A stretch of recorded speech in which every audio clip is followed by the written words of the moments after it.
तो आजकल सरकार ऑपोजिशन चला रही है।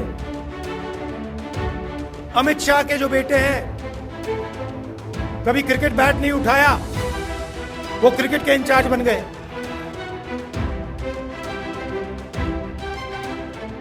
जम्मू कश्मीर में 18 सितंबर से 1 अक्टूबर तक 3 चरणों में वोटिंग होनी है।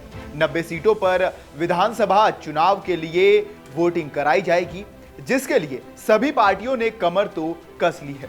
इसी बीच कांग्रेस पार्टी और नेशनल कॉन्फ्रेंस ने गठबंधन भी किया है। 90 सीटों पर चुनाव के लिए 85 सीटों पर सहमति बन गई है। 5 सीटों पर फ्रेंडली होगा, यानी कि वहां पर अपनी अपनी पार्टियों के उम्मीदवार दोनों पार्टी उतारेंगी। 85 सीटों पर नेशनल कॉन्फ्रेंस और कांग्रेस के बीच सहमति बनी हुई है। यहां पर अपना अपना कैंडिडेट जो है वो सोच समझकर पार्टियां उतारेंगी। इसी बीच कांग्रेस नेता राहुल गांधी जम्मू कश्मीर रैली करने पहुंचे। वहां उन्होंने रामबन और अनंतनगर में सभा को संबोधित किया और इस दौरान वो पूरी तरह से विपक्ष पर हमलावर नजर आए।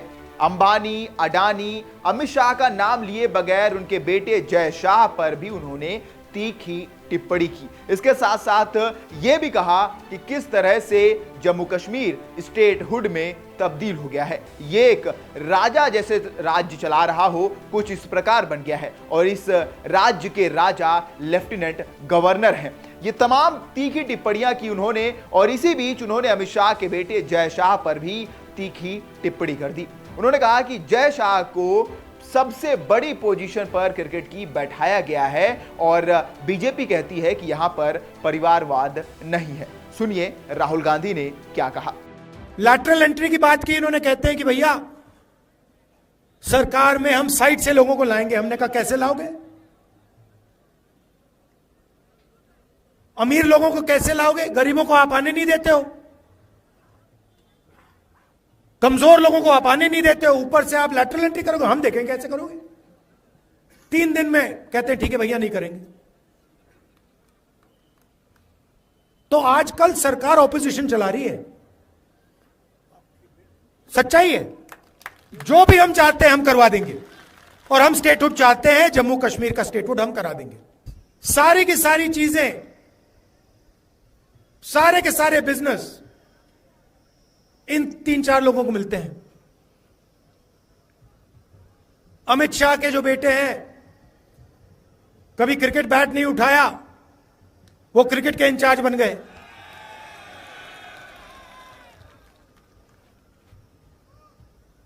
तो 6-7 लोग देश को चला रहे हैं और सोचते हैं कि हिंदुस्तान की जनता, जम्मू कश्मीर की जनता, बाकी स्टेट्स की जनता चुप रहेगी। इसके बाद राहुल गांधी ने यह भी वादा किया कि अगर उनकी सरकार बनती है तो फिर यह स्टेटहुड खत्म किया जाएगा और इसके साथ साथ वो प्रधानमंत्री नरेंद्र मोदी पर भी जमकर हमलावर नजर आए। उन्होंने कहा कि पहले प्रधानमंत्री छाती चौड़ी कर कर पार्लियामेंट में आते थे, लेकिन अब उनके कंधे झुके हुए नजर आते हैं और यहां तक कि राहुल गांधी ने यह भी कह दिया कि अब तो ऐसा लगता है कि सरकार विपक्ष द्वारा चलाई जा रही है, यानी कि कांग्रेस और विपक्षी पार्टियां यानी कि इंडिया गठबंधन मिलके सरकार चला रही है। जम्मू कश्मीर में भी नेशनल कॉन्फ्रेंस के साथ कांग्रेस ने गठबंधन किया है। 90 सीटों पर चुनाव होने हैं। अब ऐसे में से क्या लिस्ट जारी की जाएगी, कब कैसी रणनीति बनेगी, क्या चुनाव जीत पाएंगे, क्योंकि 10 साल बाद चुनाव हो रहे हैं जम्मू और कश्मीर में। इसको यूनियन टेरिटरी बना दिया गया था। जब आर्टिकल 370 को हटाया गया था तो जम्मू और कश्मीर को एक यूनियन टेरिटरी में तब्दील कर दिया गया था। तब से लेकर अब तक वहां पर लेफ्टिनेंट गवर्नर ही एक तरह से जो है राज्य को चला रहे थे और वही लेफ्टिनेंट गवर्नर का काम भी होता है यूनियन टेरिटरी को चलाने का। वहां पर लेफ्टिनेंट गवर्नर ही अपॉइंट किया जाता है। अब 10 साल बाद चुनाव होंगे और देखने वाली बात होगी कि बाजी कौन मारता है। क्या कांग्रेस और नेशनल कॉन्फ्रेंस मिलकर जीत पाएंगे या फिर भारतीय जनता पार्टी वहां पर वापसी कर पाएगी, क्योंकि पिछली बार वो गठबंधन के साथ सरकार बनाने में कामयाब हुए थे। अब आपको बता दें, यहां पर राहुल गांधी ने यह भी कहा है कि पहले की सरकारें यूनियन टेरिटरी को राज्य बनाती थी, लेकिन मोदी सरकार राज्य को यूनियन टेरिटरी बनाने पर तुली हुई है और ये सारी चीजें हमारी सरकार बनते ही खत्म की जाएंगी। आपको क्या लगता है हमें कमेंट करके बताएं।